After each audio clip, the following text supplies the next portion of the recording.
निर्गमन अध्याय 25। निर्गमन अध्याय 25। यहोवा ने मूसा से कहा, इस्राएलियों से यह कहना कि मेरे लिए भेंट लाए। जितने अपनी इच्छा से देना चाहे उन्हीं सबों से मेरी भेंट लेना। और जिन वस्तुओं की भेंट उनसे लेनी है वे ये है, अर्थात सोना, चांदी, पीतल, नीले, बैंगनी और लाल रंग का कपड़ा, सूक्ष्म सनी का कपड़ा, बकरी का बाल, लाल रंग से रंगी हुई मेंढों की खाले, सुइयों की खाले, बबूल की लकड़ी, उजियाले के लिए तेल, अभिषेक के तेल के लिए और सुगंधित धूप के लिए सुगंध द्रव्य, एपोद और चपरास के लिए सुलेमानी पत्थर और जड़ने के लिए मणि। और वे मेरे लिए एक पवित्र स्थान बनाए कि मैं उनके बीच निवास करूं। जो कुछ मैं तुझे दिखाता हूं, अर्थात निवास स्थान और उसके सब सामान का नमूना, उसी के अनुसार तुम लोग उसे बनाना। बबूल की लकड़ी का एक संदूक बनाया जाए। उसकी लंबाई 2.5 हाथ और चौड़ाई और ऊंचाई 1.5 हाथ की हो, और उसको चोखे सोने के भीतर और बाहर मढ़वाना, और संदूक के ऊपर चारों ओर सोने की बाड़ बनवाना, और सोने के 4 कड़े ढलवाकर उसके चारों पायों पर एक अलंग 2 कड़े और दूसरी अलंग भी 2 कड़े लगवाना। फिर बबूल की लकड़ी के डंडे बनवाना और उन्हें भी सोने से मढ़वाना, और डंडों को संदूक की दोनों अलंगों के कड़ों में डालना, जिससे उनके बल संदूक उठाया जाए। वे डंडे संदूक के कड़ों में लगे रहे और उससे अलग न किए जाए। और जो साक्षी पत्र मैं तुझे दूंगा उसे उसी संदूक में रखना। फिर चोखे सोने का एक प्रायश्चित का ढकना बनवाना। उसकी लंबाई 2.5 हाथ और चौड़ाई 1.5 हाथ की हो, और सोना ढालकर 2 करूब बनवाकर प्रायश्चित के ढकने के दोनों सिरों पर लगवाना। एक करूब तो एक सिरे पर और दूसरा करूब दूसरे सिरे पर लगवाना, और करूबों को और प्रायश्चित के ढकने को एक ही टुकड़े से बनवाकर उसके दोनों सिरों पर लगवाना।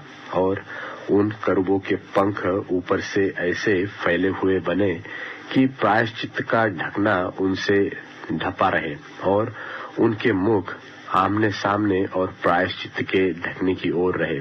और प्रायश्चित के ढकने को संदूक के ऊपर लगवाना।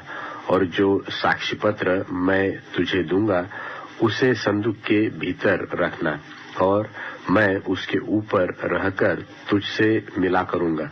और इस्राएलियों के लिए जितनी आज्ञाएं मुझको तुझे देनी होगी, उन सबों के विषय में मैं प्रायश्चित के ढकने के ऊपर से और उन करूबों के बीच में से जो साक्षी पत्र के संदूक पर होंगे तुझसे वार्तालाप किया करूंगा। फिर बबूल की लकड़ी की एक मेज बनवाना। उसकी लंबाई 2 हाथ और चौड़ाई 1 हाथ और ऊंचाई 1.5 हाथ की हो। उसे चोखे सोने से मढ़वाना, और उसके चारों ओर सोने की एक बाड़ बनवाना, और उसके चारों ओर 4 अंगुल चौड़ी एक पटरी बनवाना, और इस पटरी के चारों ओर सोने की एक बाड़ बनवाना, और सोने के 4 कड़े बनवाकर मेज के उन चारों कोनों में लगवाना जो उसके चारों पायों में होंगे। वे कड़े पटरी के पास ही हो, और डंडों के घरों का काम दे कि मेज उन्हीं के बल उठाई जाए। और डंडों को बबूल की लकड़ी के बनवाकर सोने से मढ़वाना, और मेज उन्हीं से उठाई जाए। और उसके परात और धूपदान और चमचे और उंडेलने के कटोरे सब चोखे सोने के बनवाना। और मेज पर मेरे आगे भेंट की रोटियां नित्य रखा करना। फिर चोखे सोने की एक दीवट बनवाना। सोना ढलवाकर वह दीवट पाए और डंडी सहित बनाया जाए। उसके पुष्पकोश, गांठ और फूल सब एक ही टुकड़े के बने, और उसकी अलंगों से 6 डालियां निकले। 3 डालियां तो दिवट की एक अलंग से और 3 डालियां उसकी दूसरी अलंग से निकली हुई हो। एक एक डाली में बादाम के फूल के समान 3-3 पुष्पकोश, एक एक गांठ और एक एक फूल हो। दिवट से निकली हुई 6 डालियों का यही आकार या रूप हो और दिवट की डंडी में बादाम के फूल के समान 4 पुष्पकोण अपनी अपनी गांठ और फूल समेत हो और दिवट से निकलती हुई 6 डालियों में से 2-2 डालियों के नीचे एक एक गांठ हो। वे दिवट समेत एक ही टुकड़े के बने हुए हो। उनकी गांठें और डालियां सब दिवट समेत एक ही टुकड़े की हो।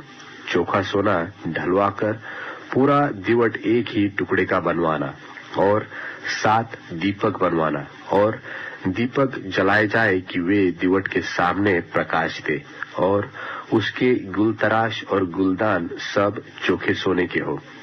वह सब इन समस्त सामान समेत किक्कार भर चोखे सोने का बने और सावधान रहकर इन सब वस्तुओं को उसके नमूने के समान बनवाना जो तुझे इस पर्वत पर दिखाया गया है।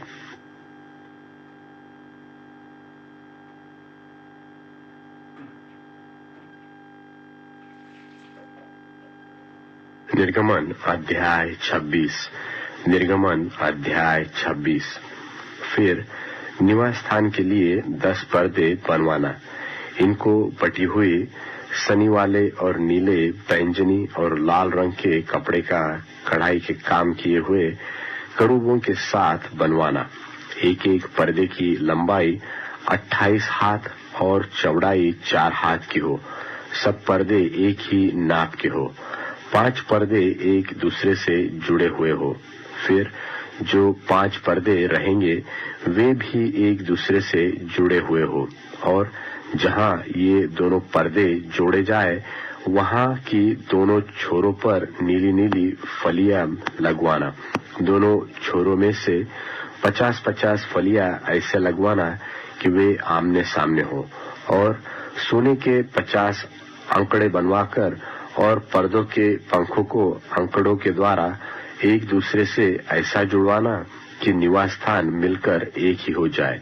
फिर निवास के ऊपर तंबू का काम देने के लिए बकरी के बाल के 11 पर्दे बनवाना। एक एक पर्दे की लंबाई 30 हाथ और चौड़ाई 4 हाथ की हो। 11 पर्दे एक ही नाप के हो और 5 पर्दे अलग और फिर 6 पर्दे अलग जुड़वाना और 6वें पर्दे को तंबू के सामने मोड़कर दोहरा कर देना और तू 50 अंकड़े उस पर्दे की छोर में जो बाहर से मिलाया जाएगा और 85 अंकड़े दूसरी ओर के पर्दे की छोर में जो बाहर से मिलाया जाएगा बनवाना और पीतल के 50 अंकड़े बनवाना और अंकड़ों को फलियों में लगाकर तंबू को ऐसा जुड़वाना कि वह मिलकर एक ही हो जाए और तंबू के पर्दों का लटका हुआ भाग अर्थात जो आधा पट रहेगा वह निवास की पिछली ओर लटका रहे और तंबू के पर्दों की लंबाई में से हाथ भर इधर और हाथ भर उधर निवास के ढांपने के लिए उसकी दोनों अलंगों पर लटका हुआ रहे।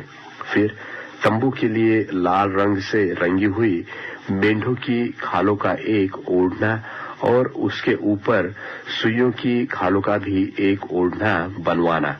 फिर निवास को खड़ा करने के लिए बबूल की लकड़ी के तख्ते बनवाना। एक एक तख्ते की लंबाई 10 हाथ और चौड़ाई 1.5 हाथ की हो। एक एक तख्ते में एक दूसरे से जुड़ी हुई 2-2 चूल्हे हो। निवास के सब तख्तों को इसी भांति से बनवाना और निवास के लिए जो तख्ते तू बनवाएगा उसमें से 20 तख्ते तो दक्षिण की ओर के लिए हो और 20 तख्तों के नीचे चांदी की 40 कुर्सियां बनवाना अर्थात एक एक तख्ते के नीचे उसके चूल्हे के लिए 2-2 कुर्सियां और निवास की दूसरी अलंग अर्थात उत्तर की ओर 20 तख्ते बनवाना और उनके लिए चांदी की 40 कुर्सियां बनवाना, अर्थात एक एक तख्ते के नीचे 2-2 कुर्सियां हो। और निवास की पिछली अलंग अर्थात पश्चिम की ओर के लिए 6 तख्ते बनवाना और पिछले अलंग में निवास के कोनों के लिए 2 तख्ते बनवाना और ये नीचे से 2-2 भाग के हो और दोनों भाग ऊपर के सिरे तक एक एक कड़े में मिलाए जाए और दोनों तख्तों का यही रूप हो। ये तो दोनों कोनों के लिए हो और 8 तख्ते हो और उनकी चांदी की 16 कुर्सियां हो, अर्थात एक एक तख्ते के नीचे 2-2 कुर्सियां हो।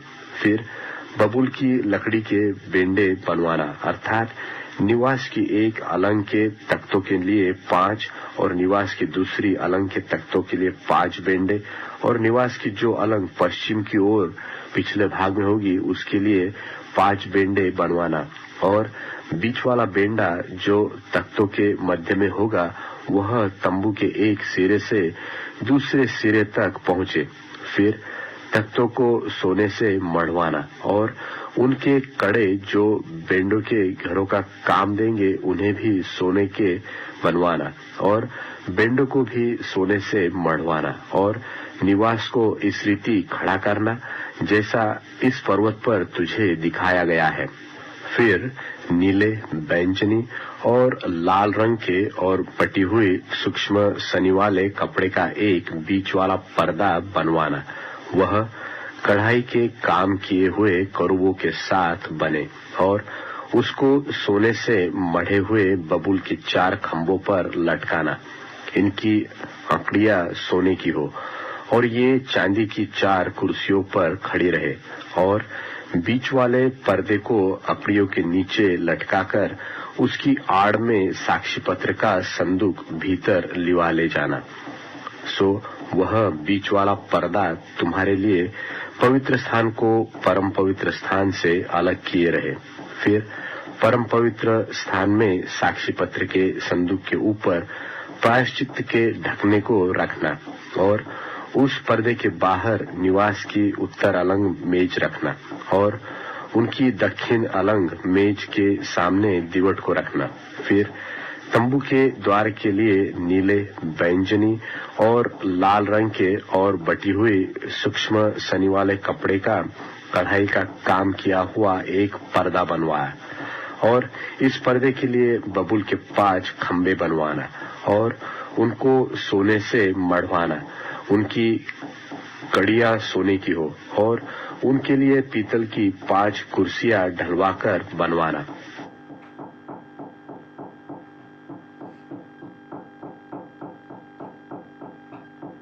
निर्गमन अध्याय 27। निर्गमन अध्याय 27। फिर वेदी को बबूल की लकड़ी की 5 हाथ लंबी और 5 हाथ चौड़ी बनवाना। वेदी चौकोर हो और उसकी ऊंचाई 3 हाथ की हो और उसके चारों कोनों पर 4 सिंग बनवाना। वे उस समेत एक ही टुकड़े के हो और उसे पीतल से मढ़वाना और उसकी राख उठाने के पात्र, फावड़ियां और कटोरे और कांटे और अंगीठियां बनवाना।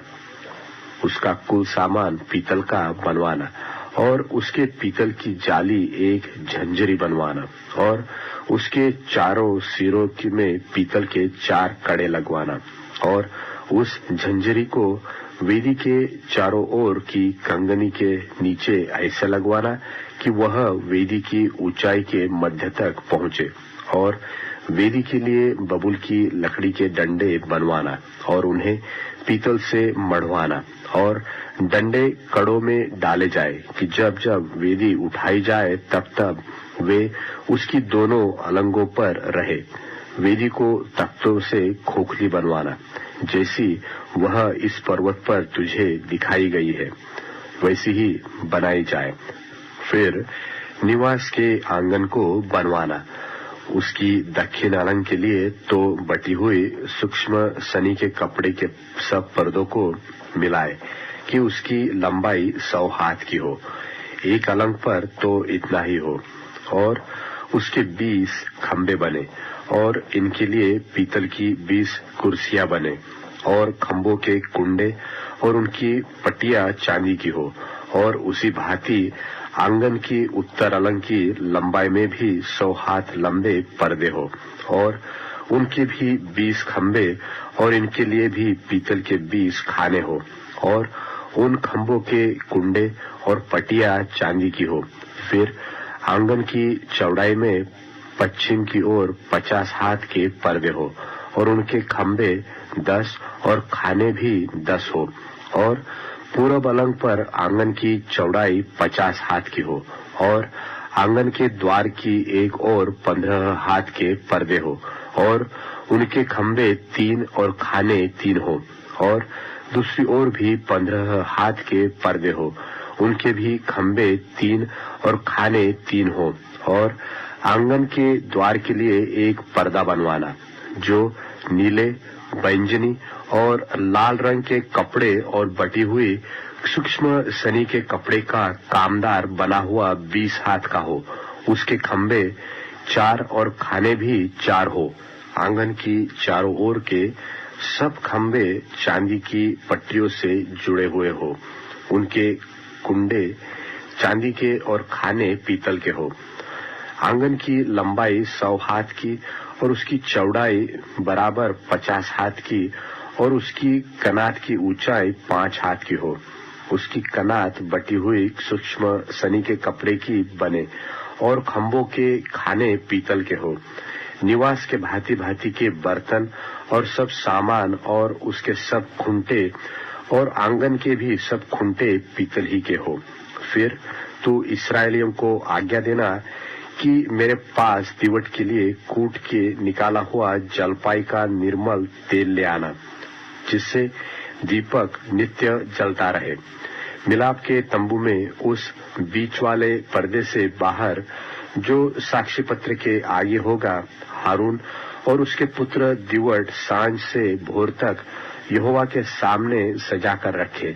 यह विधि इस्राएलियों की पीढ़ियों के लिए सदैव बनी रहेगी।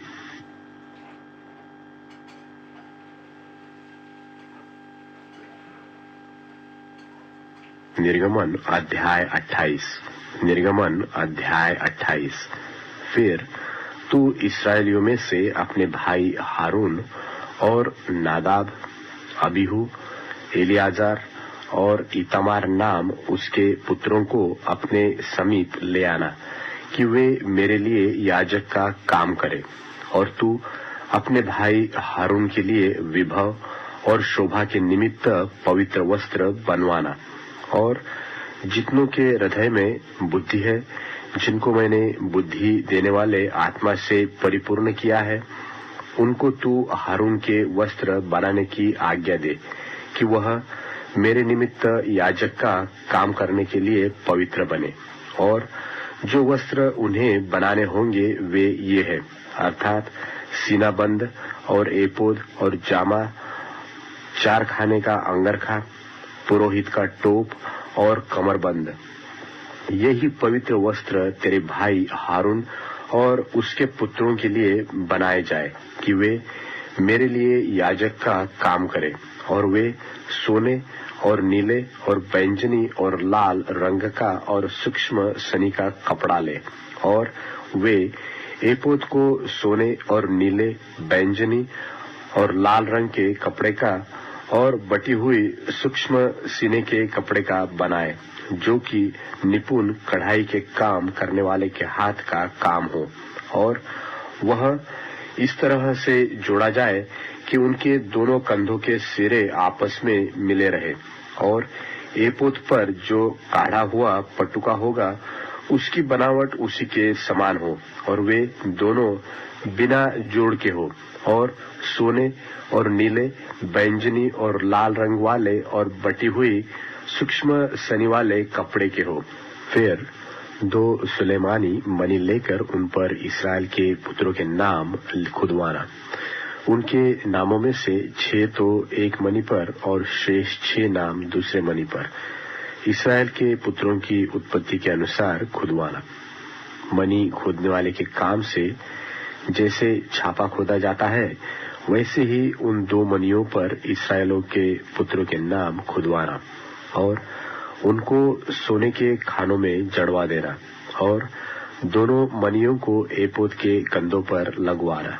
वे इस्राएलियों के निमित्त स्मरण दिलाने वाले मणि ठहरेंगे, अर्थात हारून उनके नाम यहोवा के आगे अपने दोनों कंधों पर स्मरण के लिए लगाए रहे। फिर सोने के खाने बनवाना और डोरियों की नाई गुंथे हुए 2 जंजीर चोखे सोने के बनवाना और गुंथे हुए जंजीरों को उन खानों में जड़वाना। फिर न्याय की चपरास को भी कढ़ाई के काम का बनवाना।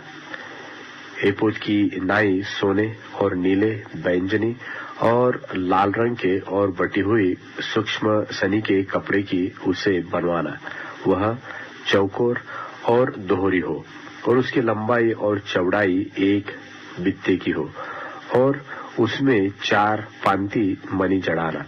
पहली पांति में तो माणिक्य, पद्मराग और लाडली हो, दूसरी पांति में मरकत, नीलमणि और हीरा, तीसरी पांति में लशम, सूर्यकांत और नीलम और चौथी पांति में फिरोजा, सुलेमानी, मणि और यशब हो। ये सब सोने के खानों में जड़े जाए और इस्राएल के पुत्रों के जितने नाम है उतने मणि हो, अर्थात उनके नामों की गिनती के अनुसार 12 नाम खुदे। 12 गोत्रों में से एक एक का नाम एक एक मणि पर ऐसे खुदे जैसे छापा खोदा जाता है। फिर चपरास पर डोरियों की नाई गुंथे हुए चोखे सोने की जंजीर लगवाना और चपरास में सोने की 2 कड़ियां लगवाना और दोनों कड़ियों को चपरास के दोनों सिरों पर लगवाना और सोने के दोनों गुत्थे जंजीरों को उन दोनों कड़ियों में जो चपरास के सिरों पर होंगी लगवाना और गुथे हुए दोनों जंजीरों के दोनों बाकी सिरों को दोनों खानों में जड़वा के एपोद के दोनों कंधों के बंधनों पर उनके सामने लगवाना। फिर सोने की 2 और कड़ियां बनवाकर चपरास के दोनों सिरों पर उसकी उस कोर पर जो एपोद की भीतर की ओर होगी लगवाना। फिर उनके सिवाय सोने की 2 और कड़ियां बनवाकर एपोद के दोनों कंधों के बंधनों पर नीचे से उसके सामने और उसके जोड़ के पास एपोद के काढ़े हुए पटकों के ऊपर लगवाना और चपरास अपनी कड़ियों के द्वारा एपोद की कड़ियों में नीले फीते से बांधी जाए। इस रीति वह एपोद के काढ़े हुए पटुके पर बनी रहे और चपरास एपोद पर से अलग न होने पाए। और जब जब हारून पवित्र स्थान में प्रवेश करे तब तब वह न्याय की चपरास पर अपने हृदय के ऊपर इस्राएलियों के नाम को लगाए रहे, जिससे यहोवा के सामने उनका स्मरण नित्य रहे। और तू न्याय की चपरास में उरीम और तुमीम को रखना, और जब जब हारून यहोवा के सामने प्रवेश करे तब तब वे उसके हृदय के ऊपर हो। इस प्रकार हारून इस्राएलियों के न्याय पदार्थ को अपने हृदय के ऊपर यहोवा के सामने नित्य लगाए रहे। फिर एपोद के बागे को संपूर्ण नीले रंग का बनवाना और उसकी बनावट ऐसी हो कि उसके बीच में सिर डालने के लिए छेद हो और उस छेद की चारों ओर बख्तर के छेद की सी एक बुनी हुई कोर हो कि वह फटने न पाए। और उसके नीचे वाले घेरे में चारों ओर नीले, बैंगनी और लाल रंग के कपड़े के अनार बनवाना और उनके बीच बीच चारों ओर सोने की घंटियां लगवाना, अर्थात एक सोने की घंटी और एक अनार, फिर एक सोने की घंटी और एक अनार। इसी रीति बागे के नीचे वाले घेरे में चारों ओर ऐसा ही हो।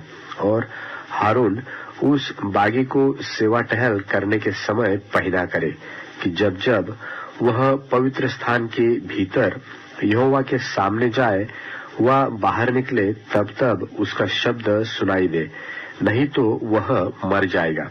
फिर चोखे सोने का एक टीका बनवाना और जैसे छापे में वैसे ही उसमें ये अक्षर खोदे जाए, अर्थात यहोवा के लिए पवित्र, और उसे नीले फीते से बांधना, और वह पगड़ी के सामने के हिस्से पर रहे, और वह हारून के माथे पर रहे, इसलिए कि इस्राएली जो कुछ पवित्र ठहराए, अर्थात अपनी पवित्र वस्तुएं भेंट में चढ़ावे, उन पवित्र वस्तुओं का दोष हारून उठाए रहे, और वह नित्य उसके माथे पर रहे, जिससे यहोवा उनसे प्रसन्न रहे।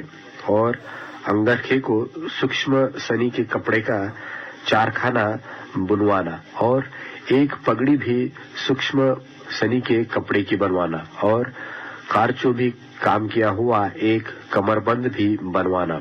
फिर हारून के पुत्रों के लिए भी अंगरखे और कमरबंद और टोपियां बनवाना। ये वस्त्र भी विभव और शोभा के लिए बने। अपने भाई हारून और उसके पुत्रों के ये ही सब वस्त्र पहनाकर उनका अभिषेक और संस्कार करना, और उन्हें पवित्र करना, कि वे मेरे लिए याजक का काम करें, और उनके लिए सनी के कपड़े की जांघियां बनवाना, जिनसे उनका तन ढपा रहे, वे कमर से जांघ तक की हो। और जब जब हारून व उसके पुत्र मिलाप वाले तंबू में प्रवेश करें, व पवित्र स्थान में सेवा टहल करने को वेदी के पास जाए, तब तब वे उन जांघियों को पहने रहे, न हो कि वे पापी ठहरे और मर जाए। यह हारून के लिए और उसके बाद उसके वंश के लिए भी सदा की विधि ठहरे।